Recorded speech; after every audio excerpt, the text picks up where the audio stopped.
Saka wreath laying og 21 gun salute ang gipahinungod sa Police Regional Office 9 alang sa SAF 44 Heroes sa 7th death anniversary karong adlaw. Ani ang report.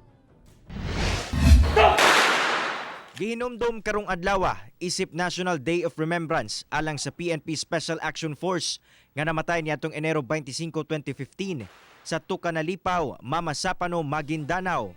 Oplan Exodus ang gihimo niining operasyon niadtong tungura aron dakpon ang Malaysian terrorist o bomb maker nga si Zulkifli Abdihir alias Marwan.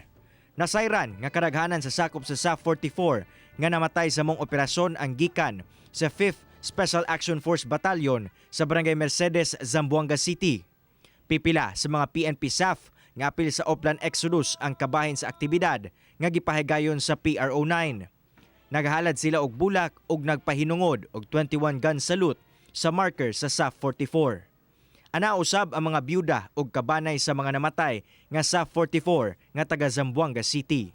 Ang SAF kasi may sarili po silang like moral and welfare or yung nag-monitor ng mga benefits na natatanggap ng mga ano. Pero as per information naman po, may mga natatanggap naman po sila na I think yung mga pensions. So due for them naman po. Sa General Santos City, gihalaran usab og mga bulak ang monumento ni Police Major Ryan Pabalinas na ana sa sulod sa campus sa General Santos City Police Office. Gipangunahan ang wreath laying ceremony sa opisyal sa PNP nga si Police Major General Michael John Dubria, ang hepe sa Directorate for Intelligence. Ana usab sa mong okasyon ang director sa PRO12 na si Police Brigadier General Alexander Tagum, kauban ang anak ug kabanay ni Police Major Ryan Pabalinas. The pain of losing a good son is still there. But the fact that he died in meaningful death somehow alleviate that pain.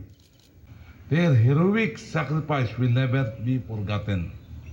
May we all look forward and always remember our fallen comrades and see them as our motivation to serve our country, our community, and our destination, to protect them at all costs. Let us salute these heroes who are no longer with us, and may we never forget the sacrifices they made by paying the hefty price of peace and security with the most valuable resource of all, their lives. Ako, si Cyril Chavez para sa One Mindanao.